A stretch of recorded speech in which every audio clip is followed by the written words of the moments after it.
Prezados irmãos, bom dia a todos. Esse é um retorno meu a essa casa, onde já estive há alguns anos, fazendo várias palestras em circuitos da região. Abordamos várias vezes o assunto relacionado à física quântica e à espiritualidade, essa nova abertura que a ciência tem hoje, quando abandonou os postulados do materialismo e criou um novo paradigma que mostra que nós somos mais do que o nosso corpo físico, configurando aquilo que Kardec havia dito, que o espiritismo seria científico, numa época em que a ciência era oficialmente materialista. E esse nosso tema de hoje resulta exatamente de uma análise feita no campo da psicologia, da física quântica e da espiritualidade, e examinando nesses três campos qual o caminho apontado para a felicidade. Por incrível que possa parecer, chega-se a um denominador comum: o homem só é feliz quando ama. O ser humano só vive a vida na sua plenitude, esse milagre da vida, como chamou Einstein, no sentido de acontecimento extraordinário, porque esse grande pensador disse o seguinte: há duas posições lógicas diante da vida. Uma é acreditar que milagres não existem, e outra é entender que todas as coisas são milagres, que a vida é um milagre, uma oportunidade ímpar que recebemos para nos desenvolvermos no conhecimento presidido pelo amor. Porque o conhecer, se não for orientado pelo amor, nos leva à fábrica de armas, a matar o semelhante, à tragédia. E por isso, sabiamente, nós temos na doutrina espírita o amai-vos e instruí-vos. Dentro da nossa existência, nós encontramos em músicas, em poesias, em relatos, essa busca da vida perfeita. Há uma música de fundo, nesse slide, que fala exatamente através de uma maneira muito melodiosa como nós buscamos a realização da felicidade, como nós buscamos essa nossa vida perfeita. Num mundo que, de acordo com a ciência contemporânea, não é independente de nós. Na verdade, o mundo, tal como vemos, é uma resposta do observador. Nós deixamos há muito tempo de ser, sob o ponto de vista da ciência, meros espectadores e fomos promovidos a co-construtores da realidade. Nós temos responsabilidade sobre o nosso mundo físico. Por incrível que pareça, os cientistas descobriram que as partículas subatômicas, quando estão sendo observadas, se comportam de modo diferente daquele pelo qual se comportam quando não estão sendo observadas. Interessante que elas são parecidas com algumas pessoas que a gente conhece, né? Quando estão sendo observadas, comportamento nota 10. Quando ninguém está vendo, qualquer nota vale, qualquer atitude serve. Pois as partículas também são assim. Nós influenciamos no universo. E a descoberta mais importante nesse setor é que quando a influência é do tipo influência fraterna, influência amorosa, influência espiritual, ela é mais objetiva, ela é mais perceptível e, em relação a nós, harmoniza as vibrações do coração e do cérebro. Hoje se sabe que o coração também manda mensagens para o cérebro, assim como o cérebro manda mensagens para o coração. E quando essas mensagens são de amor, de fraternidade, de harmonia, se cria um padrão vibratório que representa a melhor frequência para o nosso bem-estar, faz produção de endorfinas para a nossa saúde, para a nossa alegria. Então, amar, viver em paz, bem com o nosso semelhante, é importantíssimo e é confirmado pela psicologia, pela espiritualidade e pela própria física quântica. São muito comuns hoje essas experiências que mostram que nós vamos além da nossa máquina física. Há uma experiência muito importante de Charles Start sobre a ação extracorpórea da mente. Eles chamam consciência exatamente aquilo que nós chamamos espírito. E ele conseguiu uma sensitiva que reproduzia fenômenos extraordinários. Ela dizia que ao dormir saía do corpo. O cientista, na primeira vez que ouvi isso, diz ela está tendo sonhos, pesadelos ou alucinações. Mas descrevia lugares distantes como se lá estivesse. Até que Charles Start resolveu submetê-la a uma experiência importante no laboratório. Um computador escreveu um número com 5 algarismos significativos. Podia ser 5 zeros, admitiu-se até esse, 00000, até 99.999. Para evitar qualquer influência do tipo telepática, esse número escrito pelo computador não foi visto pelo experimentador. Foi colocado num envelope. Esse envelope foi colocado em uma prateleira alta na sala em que a sensitiva ia dormir. A sensitiva ia dormir em um lugar de onde jamais poderia enxergar o número que estava dentro de um envelope, com aparelhos, com PET scanners ligados à sua cabeça para registrar as ondas cerebrais naquele momento em que ela afirmava estar fora do corpo. Pois bem, ela acertou exatamente o número que o computador havia escrito. Se nós pensarmos um pouco em cálculos de probabilidades, de 0,0000 até 99.999, nós temos 100.000 possibilidades de números. A probabilidade de acertar por acaso é de uma vez em cada 100.000, podendo até passar das 100.000 experiências e não acertar. E ela acertou. É uma das provas de que nós temos uma atividade que pode ir além do nosso corpo e que, como disse Chico Xavier, o cérebro é o gabinete da alma e não o gerador de emoções, de pensamentos. Ele é a máquina através do qual o nosso espírito vai comandando o nosso corpo, a nossa vida, as nossas atitudes. E por isso mesmo se torna mais amplo o conceito de amor, porque nós não amamos só para uma vida. Nós não amamos só para uma realidade física. Nós amamos além dessa percepção física. Nós desenvolvemos os mecanismos das afinidades e assim nós vamos nos aperfeiçoando. E é interessantíssimo a gente observar como a falta do amor prejudicou a humanidade até mesmo naqueles campos em que nós achamos que o amor não tem a menor influência, como o campo da pesquisa científica. A inveja de um cientista contra outro, substituindo o amor à sabedoria, aquela prepotência inimiga do amor, dos donos da verdade, prejudicou inclusive as novas descobertas, os novos conhecimentos dentro desse ramo da ciência. E aí nós temos, como exemplo desta intolerância gerada pela falta do amor e dos prejuízos que isso nos traz, o amor na evolução do pensamento e o que a falta do amor produziu. Quando nós estudamos a vida de Galileu, nós sabemos que Galileu, por afirmar que a Terra girava em torno do Sol, teve grandes incomodações com a Inquisição.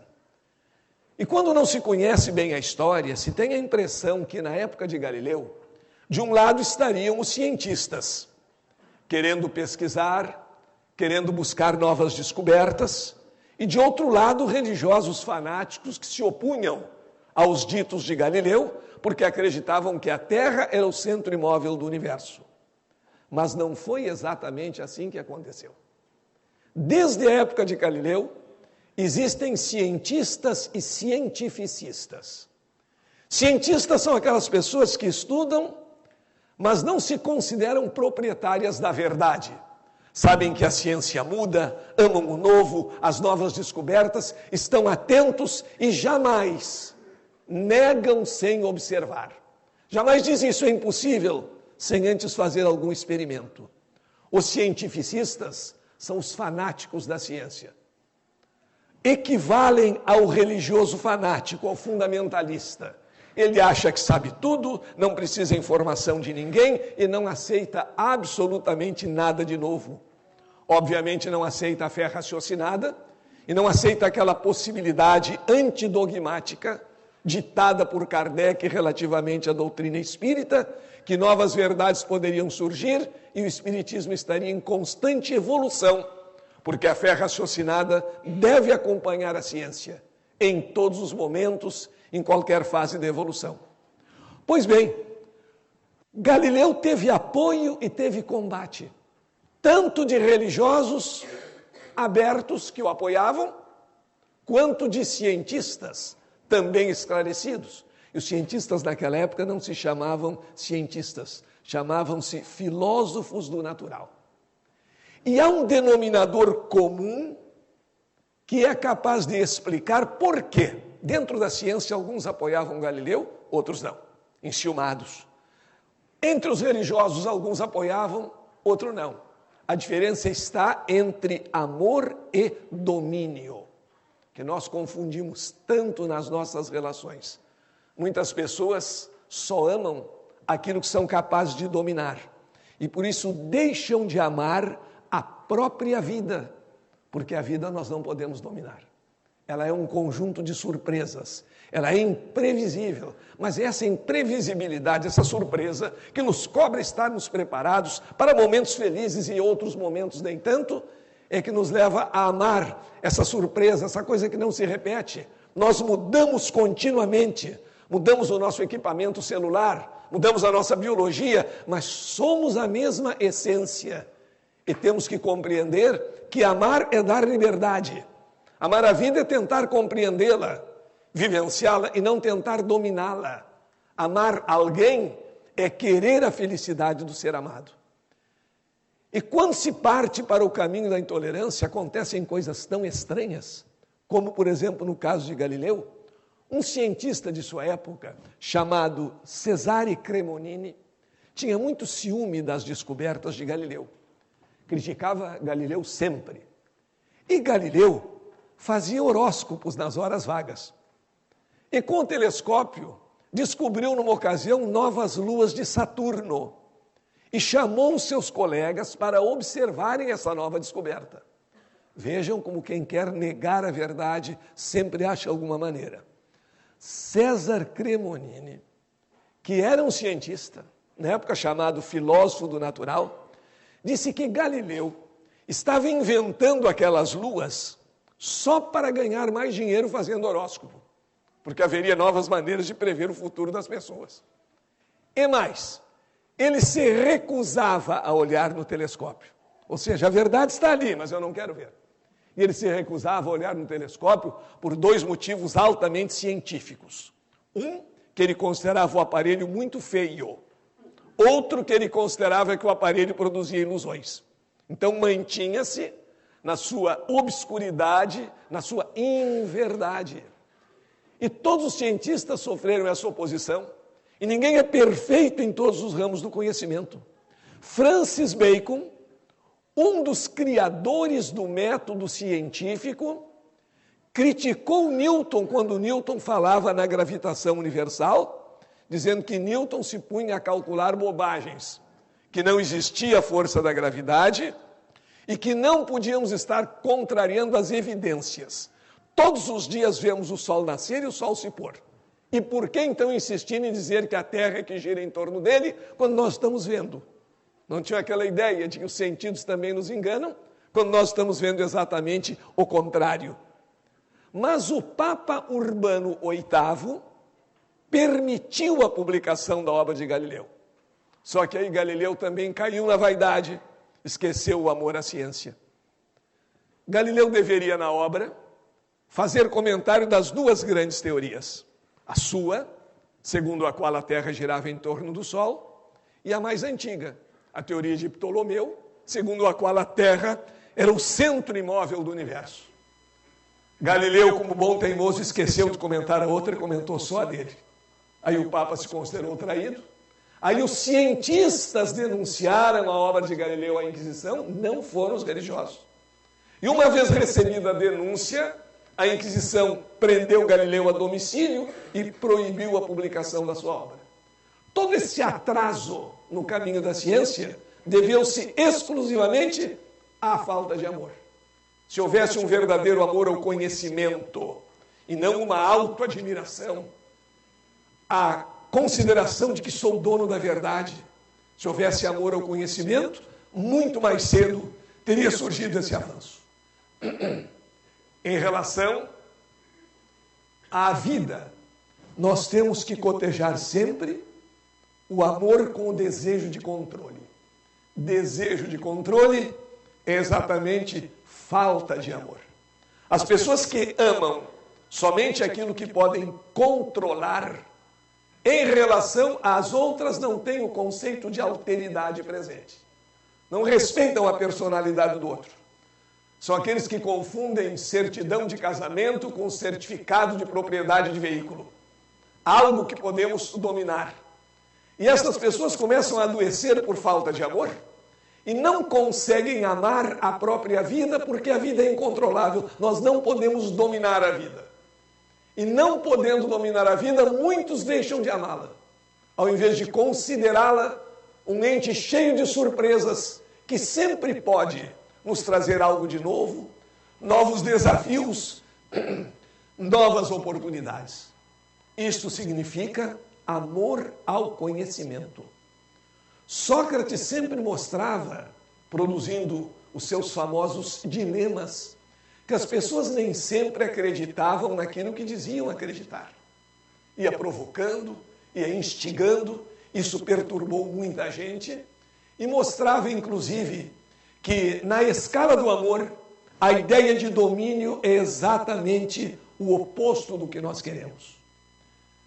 Num famoso discurso, no banquete de Platão, no elogio a Eros, todos deveriam fazer elogios à deusa e ao deus do amor e da beleza.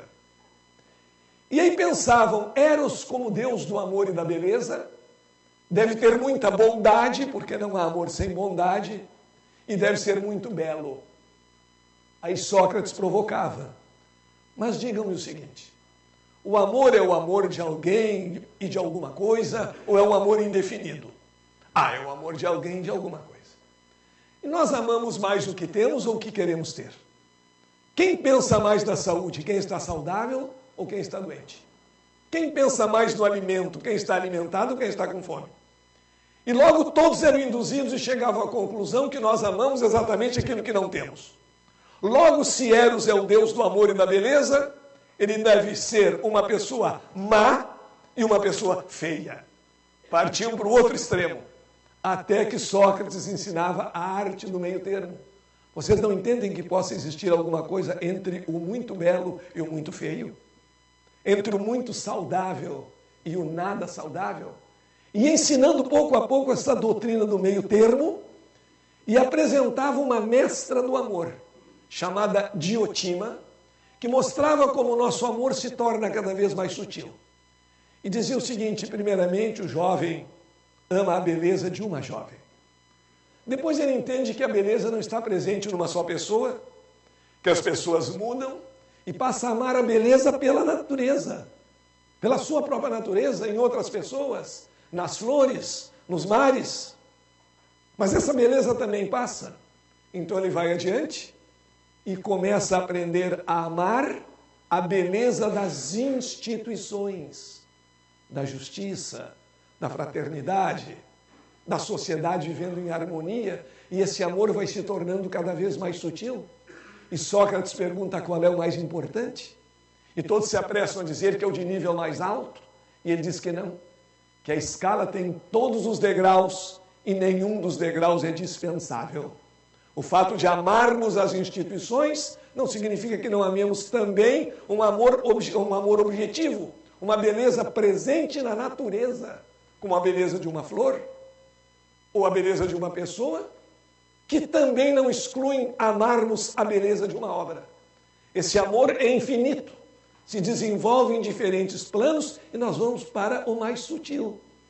Nós começamos com o amor material, nós vamos para um amor mais sutil, nós amamos as instituições, nós amamos a espiritualidade e assim nós vamos realizando a nossa vida. E Aristóteles nos dá uma noção muito interessante sobre felicidade, que ele chamava eudaimonia, a realização do ser humano. E dizia algo que muitas vezes se omitem nos tratados e que mostra a espiritualidade presente em Aristóteles. A ideia da continuidade da existência do espírito. Ele diz que quando nós amamos, o mal da pessoa amada prejudica o nosso estado de eudaimonia, prejudica o nosso estado de felicidade. E aí diz o seguinte: o desconforto, o sofrimento, a doença de um filho podem prejudicar a felicidade do pai, mesmo que este já tenha morrido. Então está se falando em felicidade após a morte. Isso quer dizer que o grande filósofo admitia, sem dúvida, a vida após a morte e mais. Não uma vida num paraíso isolado em que não se sabe o que está acontecendo aqui. Uma vida em que os laços de amor se mantêm, a ponto de o pai poder se entristecer, mesmo não estando vivo no nosso sentido convencional, com a tristeza, com a angústia do filho, que está separado apenas por uma questão de plano vibracional. Isso significa a vida não para, a vida continua e os laços de amizade, de amor, de fraternidade continuam a unir os espíritos. Temos também o amor à vida contra o medo da morte. Muitos deixam de amar a vida exatamente por não poder controlá-la, por não saberem quanto tempo ela vai durar. E preocupados com a morte, não é preciso que nos preocupemos, ela chega um dia. Estamos aqui de passagem. Deixam de viver os bons momentos da vida. A escritora Clarice Lispector dizia o seguinte: nós vivemos entre dois nadas, o antes de nascer e o depois de morrer. Nós, espíritas, sabemos que não é verdade. Mas mesmo que nós vivêssemos entre dois nadas, uma vez que eu não me preocupo, se eu admitir que não existe vida, nem antes nem depois dessa nossa existência física, mesmo no argumento materialista, se eu não me preocupo com o que eu estava fazendo quando Napoleão preparava a invasão de Portugal, porque eu não existia naquela época, eu era nada, eu não tenho que me preocupar com o ano de 2500 em que eu serei nada outra vez. E como agora eu tenho a certeza de que sou alguma coisa, eu tenho que aproveitar essa alguma coisa com as oportunidades que a vida me dá. Se encararmos sob o ponto de vista da espiritualidade, que é muito mais amplo, é maior a nossa expectativa, porque nós nunca fomos nada e jamais seremos nada. Mas não podemos mudar o passado. O futuro depende das nossas atitudes atuais. É um conjunto de possibilidades. Logo, o hoje tem que ser vivido por nós em toda a sua plenitude. E só vive a vida em plenitude quem ama. Quem ama até apaixonadamente alguma coisa, sua família, uma instituição, porque as pessoas que são indiferentes à vida recebem da vida a mesma indiferença. Aqueles vitimistas que só se queixam, que tudo está tão ruim, que ninguém me ama. E será que dão amor para receber amor? Então esse tipo de preocupação, a finitude da vida material, não pode nos fazer deixar de amar. O medo do fim não pode gerar um viver sem emoções. E o pensador Epicuro, um dos criadores do ceticismo, era absolutamente descrente, mas dizia que uma vida melhor e mais intensa só se vive se nós conseguirmos amar. O pensador Sêneca dizia que o problema não é a brevidade da vida, que as pessoas se queixam com muita frequência da brevidade da vida, mas que o problema não é a brevidade, o problema é a qualidade, o tipo de atitude que devemos ter para fazer o melhor da vida. Então, quer nós sejamos materialistas, nós naturalmente não somos, quer nós sejamos espiritualistas, nós temos que entender que estamos vivos aqui agora e isso não se pode negar. Penso, logo existo, do Descartes. E essa existência nós devemos aproveitar para a nossa felicidade, para o nosso avanço, para o nosso progresso. E muitas vezes na vida nós confundimos o problema do ter com o problema do ser. O ter faz bem quando está sob o comando do ser. Mas quando nós confundimos e julgamos as pessoas pelo que têm e não pelo que são, nós estamos fazendo uma inversão de valores. Dalai Lama fala sobre a busca unitária da riqueza, ou seja, aquelas pessoas que se preocupam somente em buscar bens materiais, e diz que essas pessoas são muito estranhas, porque, primeiro, gastam a sua juventude à procura dos bens materiais. Depois têm bens materiais, mas gastam os bens materiais na sua saúde que se tornou precária.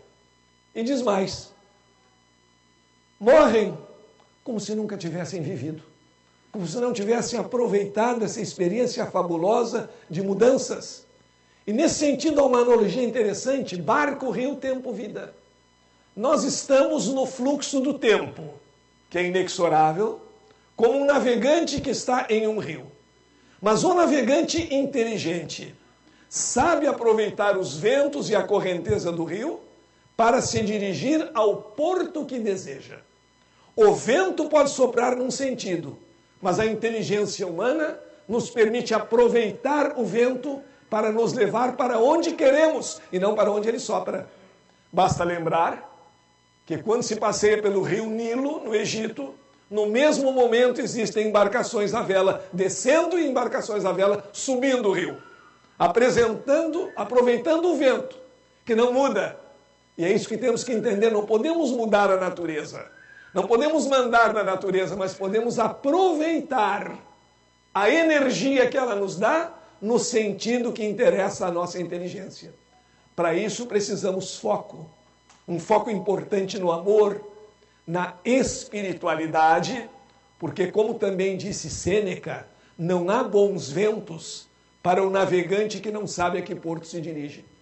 Se eu não sei o que quero da vida, se eu não sei o que quero com a vida, se eu não planejei a minha existência, se eu acho que estou aqui por acaso e não sei por quanto tempo, já estou preocupadíssimo com isso, não há bons ventos para mim, porque eu não sei aproveitar a energia da natureza.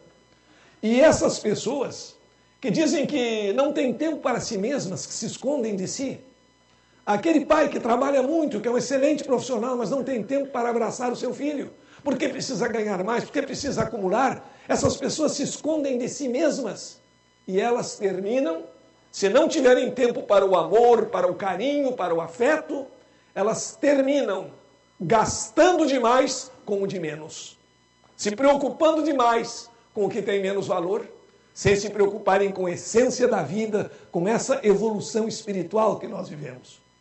Aristóteles sempre apresentou um libelo contra o amor possessivo. O amor que oprime não é amor. O amor entre duas pessoas, entre uma pessoa e um animal, entre uma pessoa e uma planta. Nosso amor pela natureza não pode ser um amor destrutivo. Quando nós queremos o controle absoluto, quando nós nos tornamos opressores, nós prejudicamos aquele ser que dizemos amar. E amar é ser feliz, com a felicidade do ser amado. Caso contrário, nós estamos pretendendo viver o amor do Senhor pela escrava, que é impossibilitada de ser criativa, que só tem que achar muito bom tudo que o Senhor faz, e que não pode ter opinião própria, que não tem existência própria, fica perdida na personalidade e não tem, portanto, condições desse exercício de amor à vida. Tomás de Aquino falava em dois tipos de amores. Ele falava no amor como tendência natural, aquele amor biológico que nos leva à reprodução da espécie, à continuidade da vida, e o amor supernatural, que seria amar o bem que podemos fazer aos outros. E isso se chama caridade. E é por isso que a doutrina espírita, que tem no amor a sua base, amai-vos e instruí-vos, nos diz também que fora da caridade não há salvação. Porque a caridade é o exercício do amor supernatural. É o amor sem retorno. É humano e normal que nós queiramos retorno afetivo. Se nós gostamos de um animalzinho, nós gostamos também que ele venha nos acariciar, que ele retribua a nossa atitude amorosa. Mas a caridade vai além disso. Nós não sabemos se vamos ter retribuição, não nos interessa se vamos ter retribuição, porque nós amamos o ser humano e, na medida das nossas possibilidades, nos predispomos a ajudá-lo. O que não significa apenas uma ajuda material, é também a prece, é também o aconselhamento, é a ajuda de natureza espiritual. Cada um de nós tem condições de exercitar o amor, ajudando o semelhante, engrandecendo a pessoa que está próxima de nós. Nossos companheiros, nossas companheiras, nossos filhos, nossos amigos, nós podemos engrandecê-los. E em relação até aquelas pessoas que não conhecemos, nós podemos fazer o exercício da caridade, que é a verdadeira prática do amor, esse amor chamado supernatural. E um outro tópico importante nessa análise do amor é o niilismo, a negação de tudo, que é o fundamentalismo materialista e o fundamentalismo religioso. O filósofo francês contemporâneo Comte Sponville fala que nós estamos no momento assistindo uma espécie de revival, um reviver religioso. As religiões vão florescendo, vão ampliando o número de seus adeptos, e Comte Sponville vê que há um perigo nesse revival, se as religiões fanatizarem as pessoas, se não forem adeptas do livre-arbítrio, da fé raciocinada, porque, na verdade, esse revival religioso pode recriar uma inquisição, uma intolerância plena, e ele nos diz, então, exatamente o seguinte: ele é ateu, mas afirma que, se a sua posição fizer uma pessoa que necessita da fé perdê-la, ele se sentirá profundamente entristecido com tudo isso.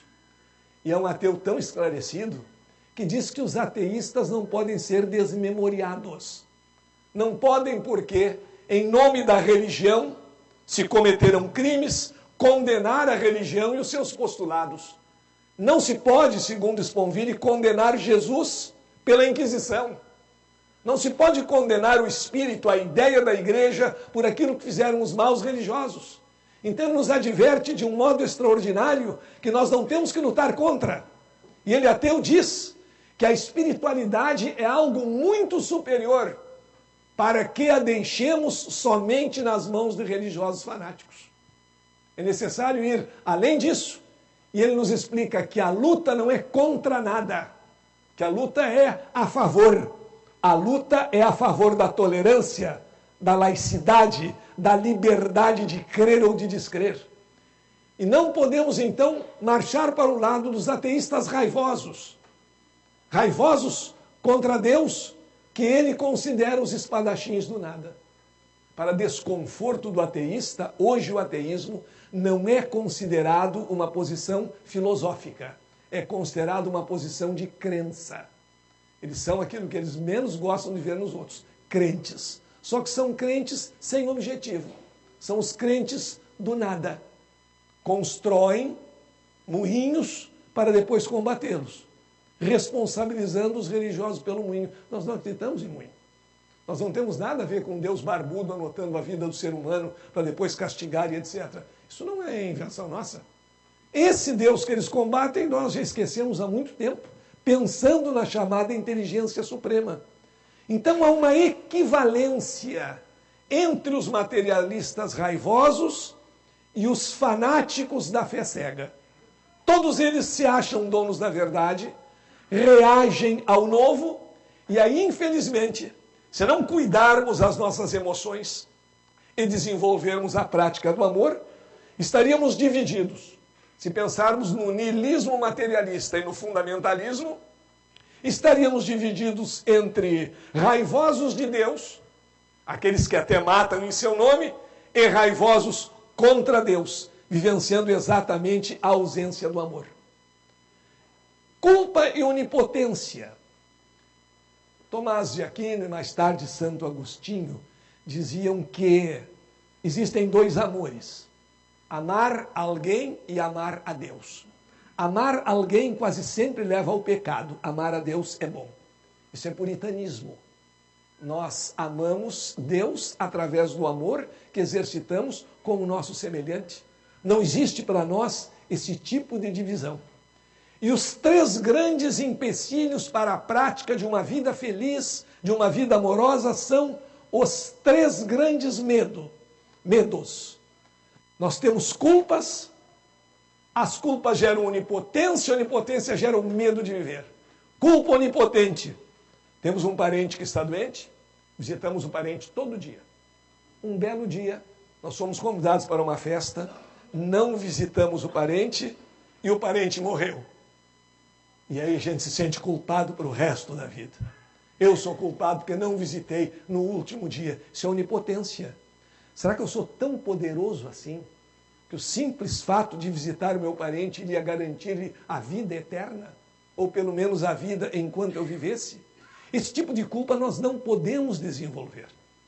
E muitas vezes, na espiritualidade, nós encontramos pessoas que se culpam de tudo durante todo o tempo, e quando não acham culpa nessa vida, acham na outra. Estou com uma dor no ombro, devo ter machucado alguém na encarnação passada. Não é isso. Não é esse conjunto de culpas que nós temos que cultivar. Porque esse conjunto de culpas nos gera o medo de viver e os seus 3 grandes inimigos. Medo de ousar, inovar, buscar mais conhecimento. Medo de criar. E o pior de todos, medo de amar. Porque aí estaríamos negando a nossa própria essência. Por isso nós temos que amar a vida sem temer riscos. Às vezes podemos até ser um pouco irresponsáveis. Eu gosto, eu estou feliz, eu não estou prejudicando ninguém. Qual é a determinação que me proíbe de ser feliz? Há pessoas que estudam o Evangelho e se tornam amargas, taciturnas, não pode ir na festa, não pode abraçar um amigo, não pode fazer mais nada. Mas o Evangelho se chama Boa Nova. Boa Nova quer dizer boa notícia. E quando recebemos boa notícia, nós festejamos com os amigos, abraçando os amigos, exercitando esse amor à vida, que é tão importante que não tem uma definição. Quando em filosofia a gente estuda os valores, o chamado estudo da axiologia, se costuma dizer que valor não se define, valor vale. Amor também não se define, amor é. Essa história de amor material, amor semimaterial, amor platônico, amor não sei o que mais, não. Tudo no universo é uma manifestação do amor, que tem em si mesmo a sua própria razão. E consideramos também a lei de ação e reação. Muitas vezes as pessoas dizem, mas ninguém gosta de mim, ninguém me ama. E será que essas pessoas dão amor?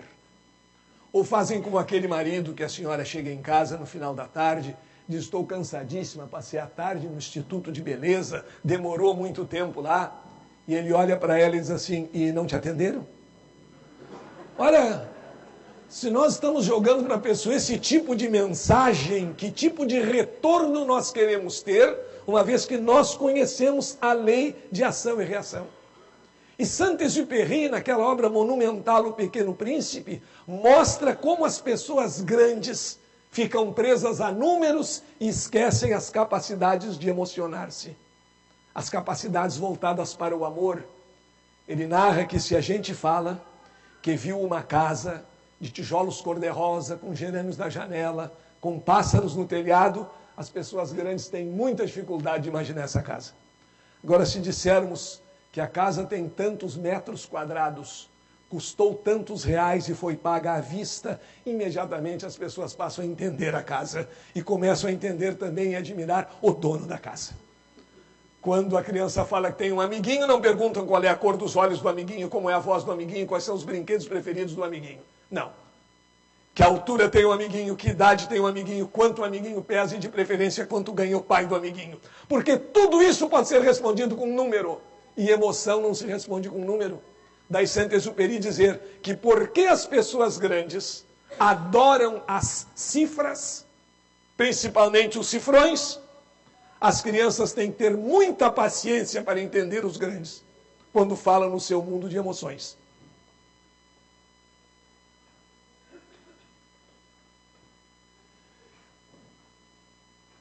Temos, por exemplo, nessa sequência de estudos sobre o amor, uma frase muito interessante de Santo Agostinho, em que pesem seus méritos como filósofos, porque ninguém é infalível.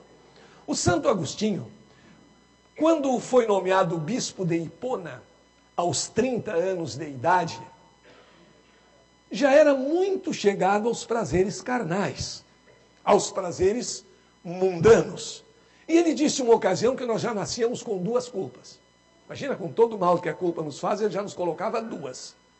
Uma de Adão e Eva, a quem não fomos apresentados e nem lembramos ter assinado qualquer termo de responsabilidade pelos seus pecados paradisíacos.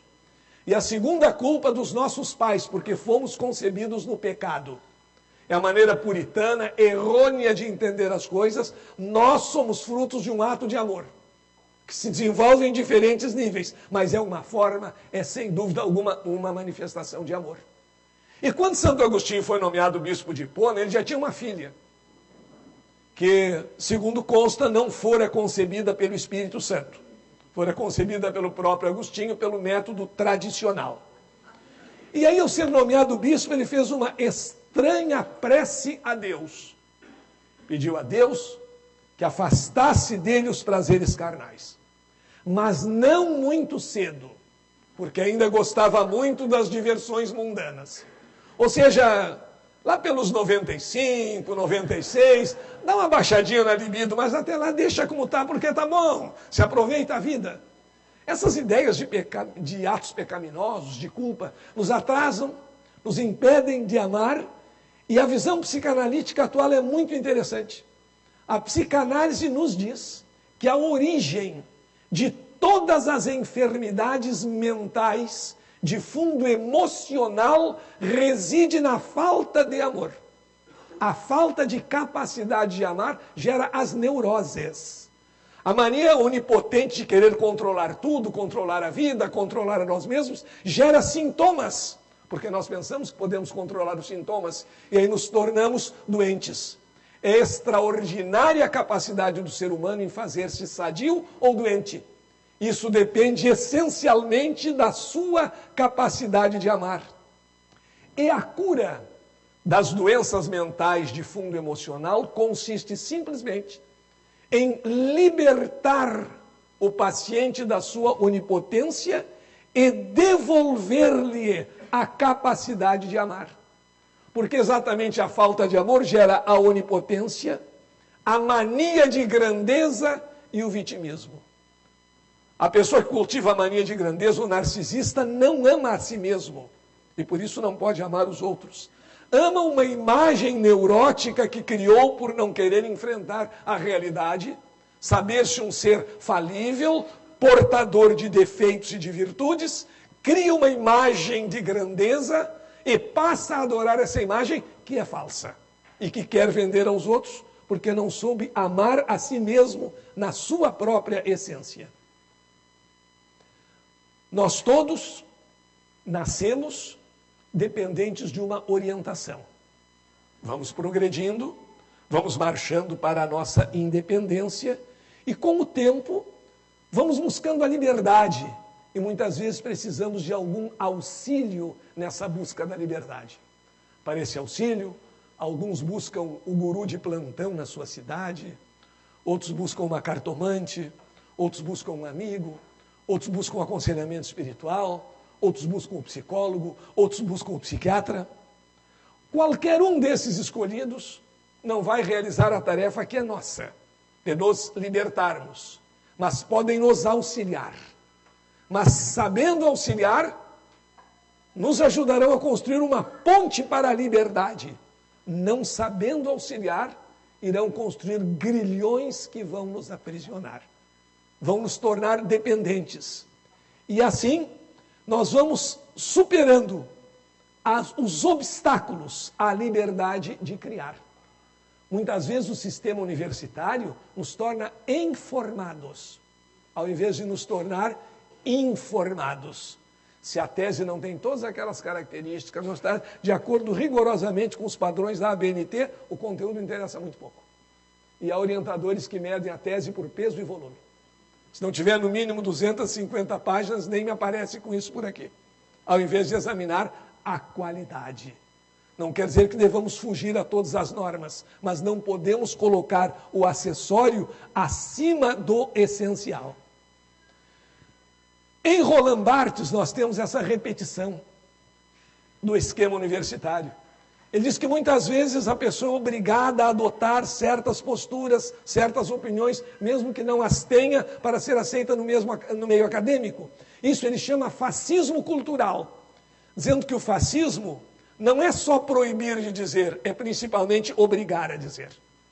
É obrigar a dizer que tudo está bom, que tudo está certo, que esse é o método que nós devemos aceitar, que não devemos mudar, que não devemos buscar novos paradigmas. Isso gerou essa obrigação de dizer, essa ciência neurótica, que não podendo entender a natureza, pretendeu dominá-la. E pretender dominar a natureza é deixar de exercitar o amor por ela, é desviar-se do verdadeiro caminho da sabedoria. Isso gerou também as religiões do medo, o Deus opressor, o santo temor de Deus, como diziam as religiões tradicionais. Deus deve ser temido e também deve ser amado. Imagine a dificuldade, a psicose que isso vai gerar.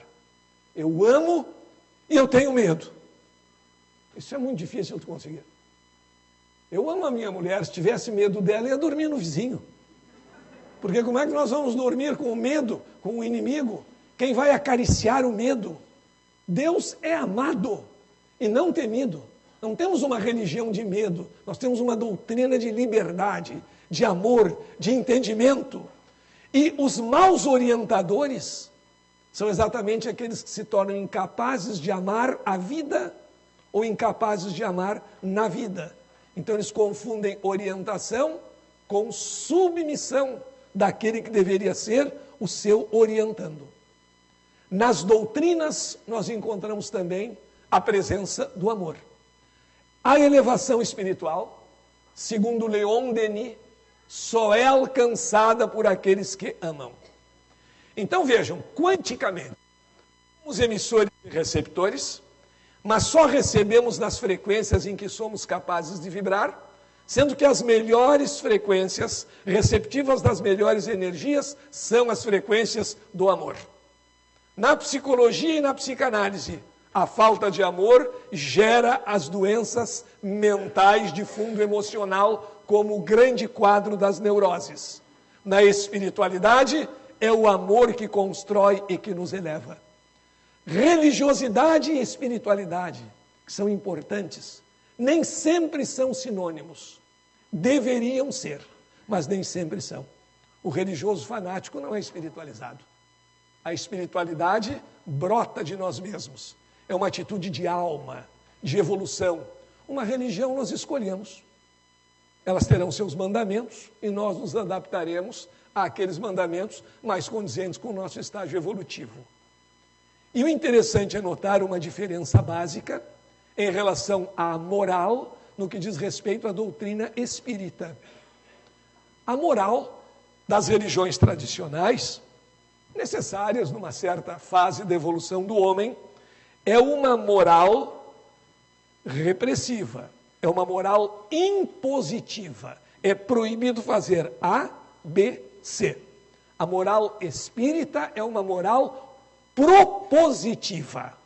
É livre-arbítrio. Nós podemos fazer A, B ou C, mas cada uma das nossas escolhas terá consequências. Depois que eu largar a pedra de uma altura de 100 metros e ela já tiver caído 10 metros, não adianta querer trazê-la de volta. É o conhecimento da lei de causa e efeito nos trazendo uma moral propositiva. A doutrina nos propõe atitudes e nós escolhemos. Platão já dizia que o amor está em toda a natureza. Sócrates, falando sobre o Deus da beleza e do amor, dizia, não é nem Deus nem mortal, é um demônio. Mas demônio, no significado grego da filosofia, é um ser intermediário entre os deuses e os homens. Um ser em aperfeiçoamento, uma imagem um pouco diferente de nós mesmos. Não somos uma essência do mal e não somos todo o bem. Somos um ser em situação de progresso, em ritmo de aprendizagem. O médico da rainha da Inglaterra e criador do eletromagnetismo, William Gilbert, disse que a atração que um ímã exerce sobre pedacinhos de ferro é do mesmo tipo da atração que aproximou Romeu de Julieta. É um exercício, é uma manifestação da lei do amor na natureza. E assim as próprias afinidades atômicas nós podemos entender como uma manifestação da lei do amor.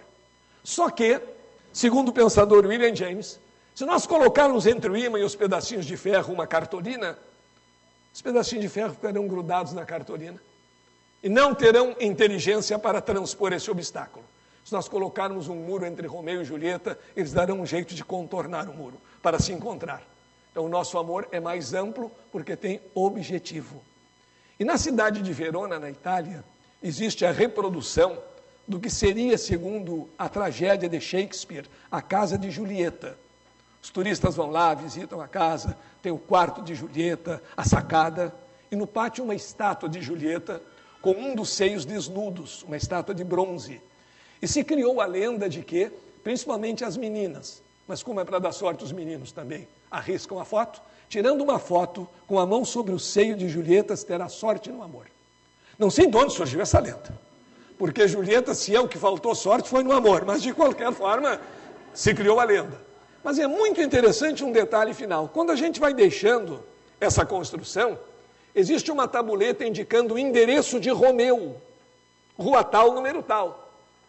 Aí os visitantes pensam que se trata de uma réplica, quem sabe, da casa de Romeu, como fizeram da casa de Julieta. E a gente vai para o endereço, que é ali bem pertinho. Caminha-se ao longo de um muro bem alto e não se enxerga nada do outro lado do muro.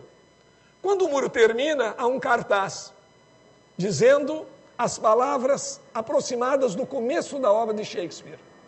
Eu, Romeu, perdi meu amor, Julieta, e porque perdi o amor, não sei mais quem sou, e muito menos onde moro. Romeu informava no seu pseudo-endereço que não sabia nem o próprio endereço, porque tinha perdido o amor, e com ele a capacidade de amar. Jesus, amor a Deus e ao próximo. E como amamos Deus? Amando o nosso próximo. E como amamos nosso próximo? Amando a nós mesmos. Quem não se ama não pode amar ninguém. Nós somos, em relação aos outros, o reflexo do que pensamos de nós mesmos. Quem não tem ética com o próximo não tem ética consigo mesmo. Quem desrespeita o próximo não se respeita. Por isso Jesus foi profundo, foi filósofo, foi físico quântico, foi tudo, ao dizer que nós temos que amar nosso próximo como amamos a nós mesmos. Porque quem não se ama não ama o semelhante. Kardec amplia e nos dá o caminho da evolução. Amai-vos e instruí-vos. E não é por acaso que o amor está em primeiro lugar. O conhecimento sem amor é neutro. O mesmo conhecimento físico que permite fazer a bomba de cobalto para irradiar tumores, também permite fazer a bomba atômica. Por isso, o amor tem que vir antes da instrução, para que nosso conhecimento seja fator de progresso e evolução. O Papa Francisco, ao falar a uma comunidade pobre no Rio de Janeiro, disse aos meninos: não permitam que lhes roubem a esperança. Ou seja, a falta de amor à vida. Não permitam que digam que vocês não têm futuro, que vocês são párias sociais, que vocês são miseráveis. Não permitam isso. Vocês são seres em evolução. E Vinícius de Moraes dizia que isso de amar não tem que definir, tem que sentir. Então entendemos que o milagre da vida deve ser aproveitado a cada momento, na mesma medida ou mais da que vive um par enamorado os seus momentos de idílio. A ideia de morte deixa para lá. É como um casal apaixonado que, tendo uma noite à sua frente, no melhor lugar possível, um lugar de sonhos paradisíaco, pensar: amanhã, essa hora, eu já estou no trabalho, eu também, isso aqui já passou. Então não vive nem o hoje, nem o amanhã. Como aquelas pessoas que, pelo medo da morte, deixam de viver a vida, deixam de aproveitar essa oportunidade. Amor e vida são inseparáveis. Só quem ama vive em plenitude. Só quem ama experimenta o prazer e a felicidade de cada momento do milagre que é o viver. Curtir cada momento. Não é assim até mesmo numa refeição? Engole a comida e sai correndo, nem sabe o que comeu, nem sabe que gosto tem. Aproveitar os momentos felizes da nossa vida em todos os planos. Evangelho no lar, já passaram 15 minutos, quando é que vai terminar isso? aproveitar cada momento, cada lição, porque não sabemos daqui a meia hora onde estaremos e o que vai acontecer. Não existe nenhum caminho lógico ou milagroso para que realizemos a arte de bem viver. O único caminho é o caminho do amor. E já nos diziam os Beatles, tudo que você precisa é amor. Naquela música All You Need Is Love. Se estamos tristes, na verdade estamos descuidados das oportunidades que a vida nos oferece, é porque estamos esquecendo a capacidade de amar. Se estamos aborrecidos, nos sentindo mal, nós temos que entender que com o amor nós vamos nos construindo, que o amor é um grande bálsamo para a nossa existência, que não basta ter, é preciso ser, e só é efetivamente quem ama. Quem ama pode mudar, pode ser agente de transformações, pode crescer, pode levar felicidade ao seu semelhante, porque de todas essas coisinhas que nós buscamos na vida, às vezes desenvolvendo picuinhas contra o nosso semelhante, nos perturbando, isso não nos leva a nada, porque, na verdade, para bem viver, para progredir, para evoluir, é o que é dito na canção, All You Need Is Love. Tudo que você precisa é amor. Então vamos amar e com amor nos nossos corações, desenvolver, curtir a cada momento, experimentar a cada oportunidade esse grande milagre e essa prática extraordinária que é a arte de viver.